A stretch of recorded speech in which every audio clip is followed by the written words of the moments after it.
The smoke from the burning wagon train was still visible on the horizon when Martha Brennan made her decision. She stood in the doorway of her general store, flour dusting her apron, watching the Army detail ride past with their prisoners.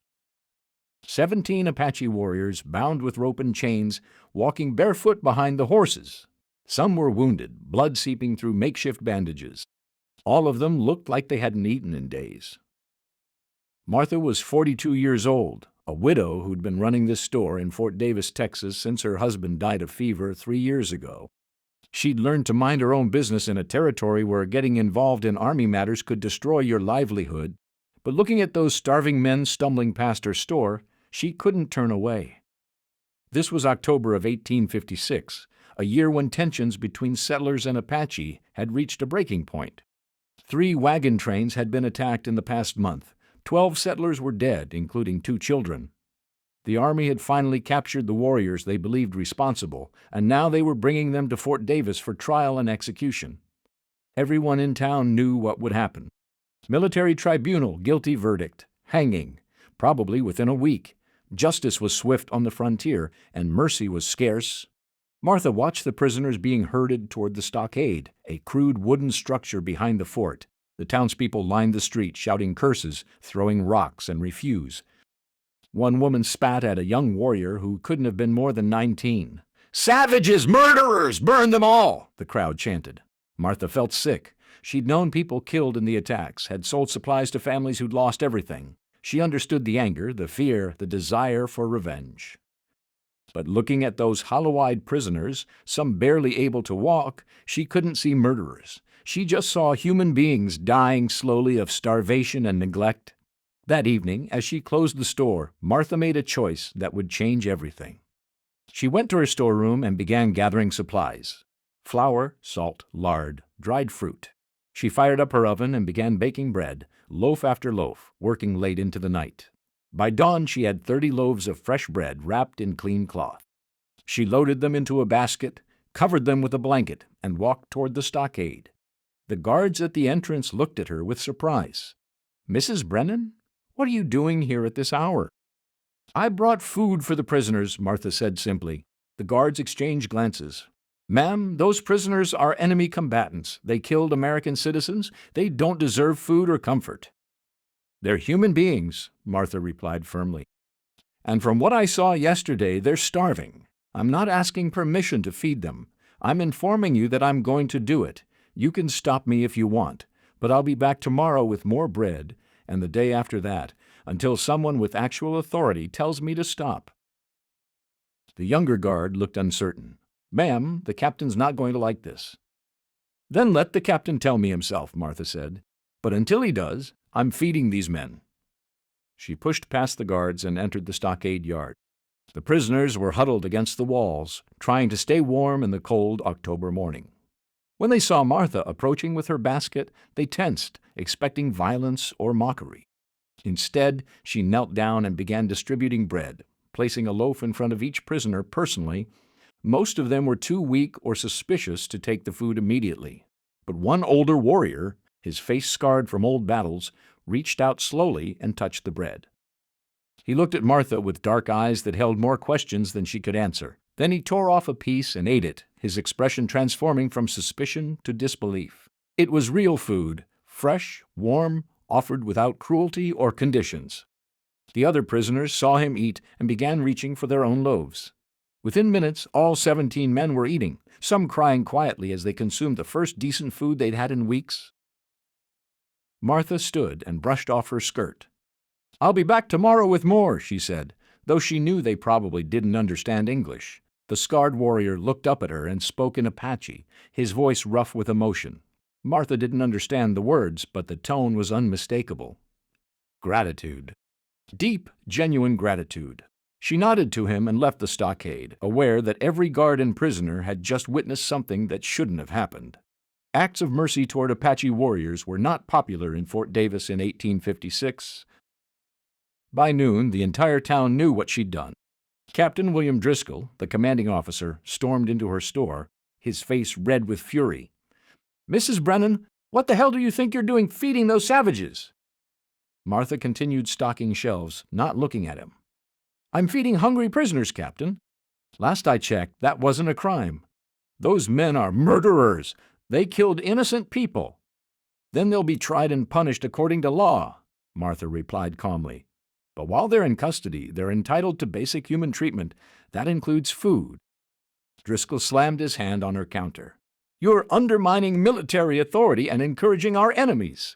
I could have you arrested for aiding the enemy. Martha finally turned to face him, her expression hard.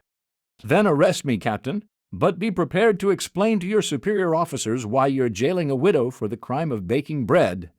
I'm sure that will look excellent in your record. The captain's jaw worked as he struggled to find a response. Finally, he pointed a finger at her face. You keep this up, and you'll regret it. This town won't tolerate Apache sympathizers. This town can think whatever it wants, Martha said. I'll be at the stockade again tomorrow morning, with more bread. True to her word, Martha returned the next morning with another basket of bread, and the morning after that, and the morning after that. Each day she baked fresh loaves and brought them to the stockade. Each day the prisoners waited for her, their faces showing a little more life, a little more hope. The guards stopped trying to prevent her. Some of them even helped her distribute the food, uncomfortable with the idea of starving prisoners, even if they were enemies. The townspeople were less accommodating. Within a week, Martha's store was nearly empty of customers. People who'd shopped there for years now crossed the street to avoid her. Someone painted Apache Lover on her front window. She received anonymous letters calling her a traitor, telling her to leave town before something bad happened. But Martha kept baking bread. On the 8th day, something changed. Martha arrived at the stockade to find a young Apache warrior barely conscious, his skin burning with fever. He'd been wounded in the capture, and the injury had become infected. Without treatment, he would die within days. Martha immediately went to the fort's medical officer, a young surgeon named Dr. Edward Chen. Doctor, there's a prisoner dying of infection. He needs treatment. Dr. Chen looked uncomfortable. Mrs. Brennan, I'm under orders not to waste medical supplies on the prisoners. They're scheduled for execution anyway. He's a human being in pain, Martha said firmly. And you're a doctor. You took an oath to heal, didn't you? I also took an oath to follow military orders, Chen replied, but his expression showed internal conflict. Then I'm asking you, as one human being to another, to help this boy, Martha said quietly. Not as a soldier following orders, but as a doctor honoring his oath. Dr. Chen stared at her for a long moment, then sighed heavily. If I do this and the captain finds out, I could be court-martialed. I know, Martha said. I'm asking anyway. The doctor grabbed his medical bag. Show me the patient. They treated the young warrior together, cleaning his wound, applying proper bandages, administering what medicine they had. The boy was delirious with fever, crying out in Apache, calling for someone who wasn't there. Probably his mother, Martha thought. Just a boy calling for his mother. Over the next week, Dr. Chen visited the stockade daily to check on his patient. Martha brought food and clean water. Slowly, impossibly, the boy's fever broke. He would live, at least long enough to face trial. When he was strong enough to sit up, he looked at Martha and Dr. Chen with an expression of pure confusion. Why were these white people helping him? What did they want in return? Martha couldn't explain it in words he'd understand. She just kept bringing bread. If you're enjoying this story of courage against impossible odds, hit that subscribe button, because what happens next will challenge everything you know about justice and mercy. 2 weeks into Martha's daily bread deliveries, a delegation of townspeople arrived at her store. Led by the mayor, a portly man named Chester Whitmore, they came with an ultimatum. Martha, this has gone on long enough, Whitmore said, his voice trying for stern authority. The town council has discussed your actions, and we've decided you need to stop feeding those prisoners immediately. Martha looked at the dozen people crowded into her store, people she'd known for years, people she'd considered friends. Or what? Or we'll have no choice but to ask you to leave Fort Davis, Whitmore said. We can't have someone undermining military authority and showing sympathy to murderers. They haven't been convicted yet, Martha pointed out. Under law, they're still presumed innocent until trial. That's a technicality, and you know it, snapped Mrs. Henshaw, a wealthy rancher's wife. Those savages killed good Christian people. They deserve to starve. Martha felt anger rising in her chest but kept her voice level. Mrs. Henshaw, your husband's ranch was attacked last month. I understand your pain and your anger, but these specific men haven't been proven guilty of anything yet." "They're Apache!" someone shouted from the back. "That's guilty enough!" The crowd murmured agreement. Martha looked at their faces, seeing fear and hatred and pain all mixed together. She understood it. The attacks had terrorized the community. People were afraid to travel, afraid to live their lives. They wanted someone to pay, wanted justice, wanted revenge. And here was Martha, complicating that simple narrative with mercy. "I'm not going to stop," Martha said quietly. "Those men are prisoners in our custody. That makes us responsible for their welfare, whether we like it or not. I'm feeding them because it's the right thing to do, and I'll continue feeding them until someone with legal authority orders me to stop." Mayor Whitmore's face darkened. "Then you leave us no choice. As of today, this town council is asking you to close your store and leave Fort Davis. You have 1 week." Martha felt the words hit her like a physical blow. This store was all she had. It was her livelihood, her home, her entire life since her husband died. Losing it meant losing everything, but looking at the angry faces of her former friends and neighbors, she knew they meant it. They would drive her out of town rather than let her continue showing mercy to their enemies. "I understand," Martha said, her voice steady despite the fear churning in her stomach. "I'll continue my work until you forcibly remove me." The delegation left, and Martha sat down heavily on a stool behind her counter. She'd known there would be consequences, but she hadn't truly believed it would come to this. She was about to lose everything for the sake of 17 Apache prisoners who would probably hang anyway. It seemed almost comically futile, but somehow, despite the fear and uncertainty, she knew she'd made the right choice. That night, as Martha was closing the store, she found a note slipped under her door. Written in crude English, it said simply, "Warriors, see what you do. Remember." Martha didn't know who'd written it or how they'd delivered it without being seen. But something about those words gave her courage. Someone was watching.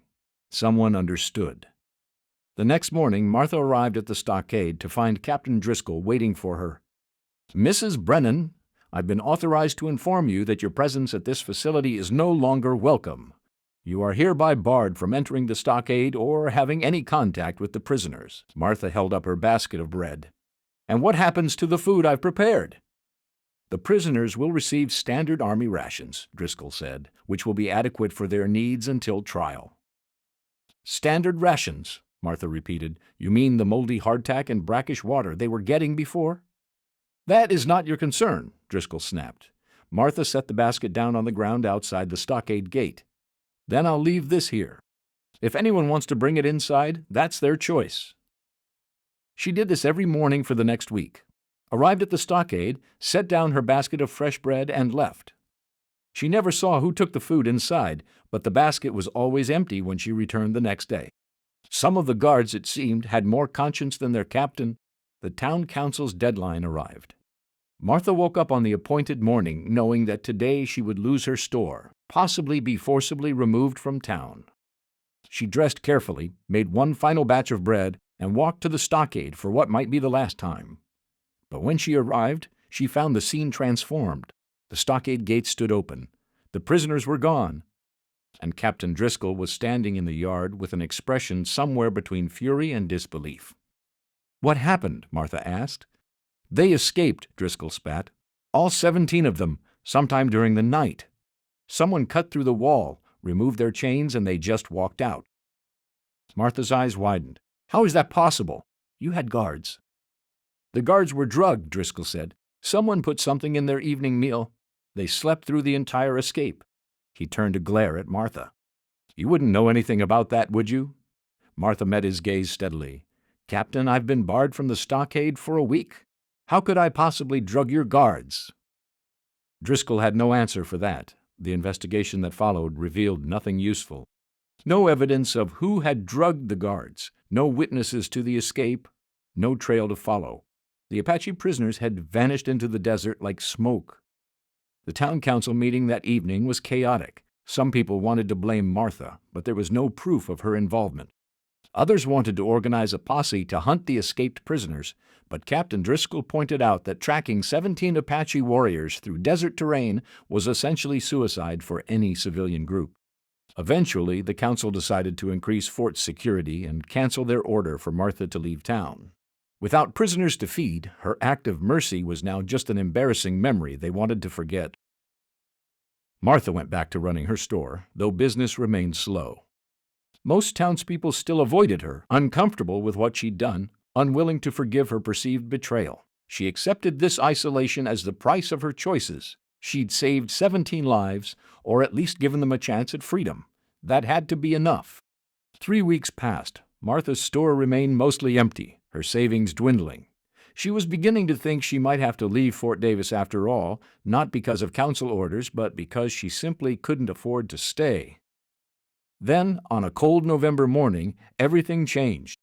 Martha was sweeping the front porch when she heard shouting from the street. She looked up to see people running, pointing toward the edge of town. A group of riders was approaching, at least 50 of them, maybe more. Apache warriors on horseback, riding in formation, their weapons clearly visible. The town erupted in panic. People ran for their homes, barricaded doors, grabbed whatever weapons they had. The fort's alarm bell began ringing frantically. Soldiers poured out of the barracks, forming defensive positions. Everyone assumed this was an attack, revenge for the captured warriors, but the Apache riders didn't attack. They rode straight through the main street, ignoring the panicked townspeople, heading directly toward Martha's general store. Martha stood frozen on her porch, watching this impossible sight. The riders surrounded her store, creating a protective circle. Then they did something that made the entire town stop and stare in disbelief. Each warrior drove his spear into the ground in front of her store, creating a fence of weapons that completely encircled her property. It was a statement, a declaration, a promise. This place was protected. Anyone who threatened it would face the consequences.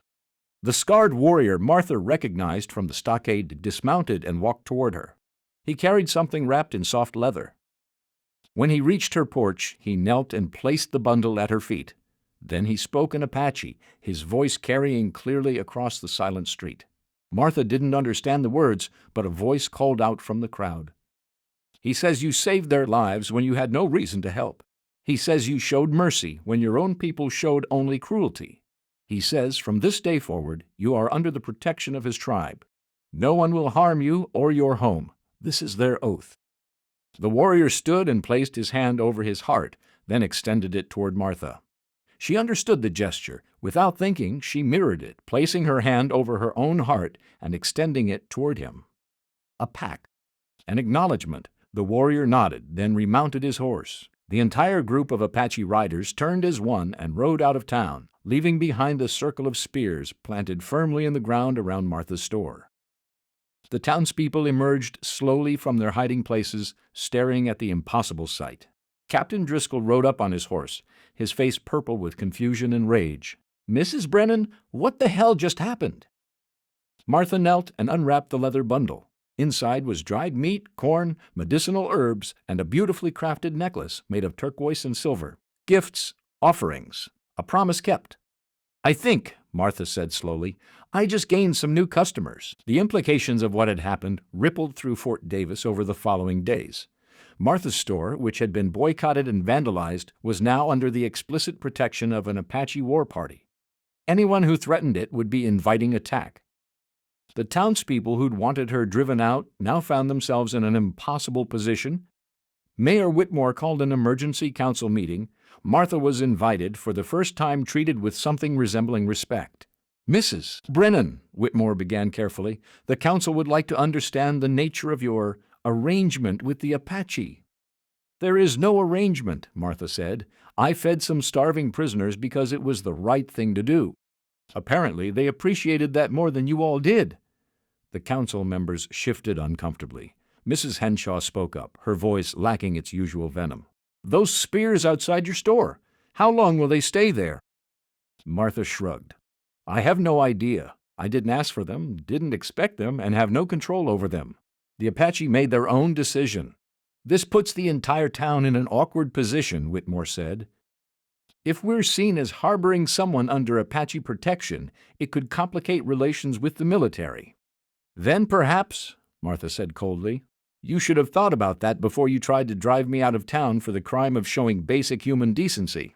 The meeting ended without resolution. The spears remained in place, a constant reminder of the complicated relationship between mercy and consequence.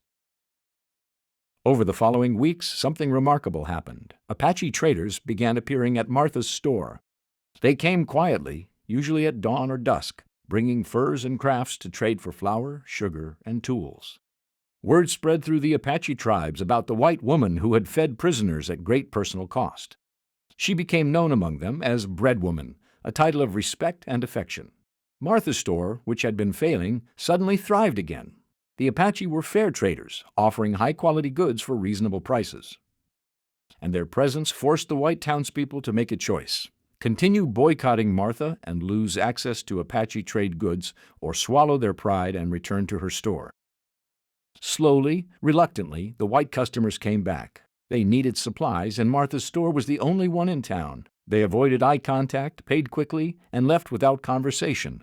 But they came, and gradually the hostility softened into grudging acceptance. Dr. Chen became a regular visitor, helping Martha treat minor injuries for both white and Apache customers. He'd been officially reprimanded for treating the prisoner, but the Apache remembered his kindness. They brought him rare medicinal herbs from the mountains, plants with healing properties unknown to Western medicine. The young warrior he'd saved even visited once, bringing a gift of fine leather to thank the doctor who'd preserved his life. 6 months after the spears appeared, Captain Driscoll was transferred to another post.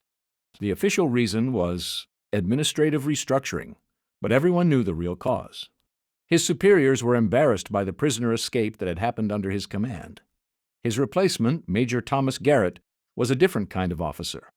Older, more experienced, less interested in glory and more interested in keeping peace. Major Garrett visited Martha's store one afternoon, not with threats, but with genuine curiosity. "Mrs. Brennan, I've read the reports about what happened here.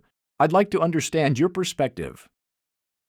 Martha told him the truth about the starving prisoners, the daily bread deliveries, the town's hostility, the escape she definitely didn't help arrange but wasn't sorry had happened. Garrett listened without interrupting, his expression thoughtful. When she finished, he said something that surprised her. "You did the right thing. Those men should never have been denied basic food and medical care. The fact that it took a civilian woman to point out that basic truth is an embarrassment to the United States Army." He stood to leave, then paused. "Those spears outside your store, they've been there 6 months now." "I'm aware," Martha said. "Do they bother you?" "On the contrary," Garrett smiled. "They're the most effective deterrent to violence I've ever seen. There hasn't been a single incident of Apache attacks on settlers in this area since they appeared. It seems your act of mercy has bought this town more peace than years of military campaigns ever achieved." He tipped his hat to her. "Keep doing what you're doing, Mrs. Brennan. The Army won't interfere." True to his word, Major Garrett made no attempt to remove the spears or discourage Apache trade at Martha's store. Under his command, relations between the fort and the local Apache tribes improved dramatically. There were still tensions, still conflicts, but also communication, negotiation, attempts at understanding. Martha's store became an unofficial neutral ground where both sides could meet safely. She mediated disputes, translated when she could, and simply provided a space where Apache and white settlers could see each other as human beings rather than enemies. The scarred warrior who'd led the group that planted the spears became a regular visitor. His name, Martha learned, was Neche, and he was a respected chief among his people. Through a combination of sign language, broken English, and pure determination, they developed a friendship that transcended culture and language. Naish told her, through translation, that the 17 escaped prisoners had been his sons, nephews, and warriors from his tribe. They'd been captured in a skirmish over hunting territory, had expected to die, and would have died if not for her bread and her courage. "You saved my family," he said through the translator. "For this, you are family to us." 3 years after the spears first appeared, Martha received word that her brother back east had died, leaving her a substantial inheritance. She could have left Fort Davis, moved to a comfortable life in a civilized city, escaped the hardship of the frontier. Instead, she used the money to expand her store, adding a medical clinic where Dr. Chen could treat anyone who needed help, regardless of race or ability to pay. The spears remained in place, weathered now but still standing, still protecting. They became a landmark, a symbol. Travelers would stop at The store with the Apache spears, knowing they'd find fair treatment and safe passage. And Martha continued her work baking bread, trading fairly, treating everyone with the dignity she'd shown those starving prisoners so many years ago. When Martha Brennan died at age 73, her funeral was attended by hundreds of people, both white settlers and Apache tribal members. They stood together in the cemetery, united in grief for a woman who'd shown them all what courage looked like. Nietzsche, now ancient and weathered, spoke at the service. Through a translator, he told the story of the breadwoman who'd risked everything to feed 17 starving prisoners. He spoke of the mercy she'd shown when her own people demanded vengeance. He spoke of the bridge she'd built between two worlds that had been at war.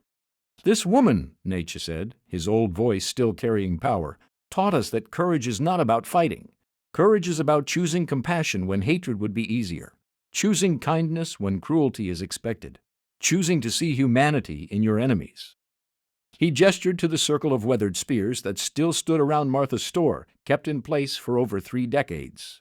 We planted these spears to protect her, but she protected us first, protected us from being seen only as savages, only as enemies. She saw us as human beings deserving of basic mercy. This is why we honored her. This is why we will remember her name for generations. The spears were removed after Martha's funeral, carefully preserved as historical artifacts. But the legacy of what they represented lived on. The area around Fort Davis became known for its relatively peaceful relations between settlers and Apache, a peace built on the foundation of one woman's refusal to let human beings starve.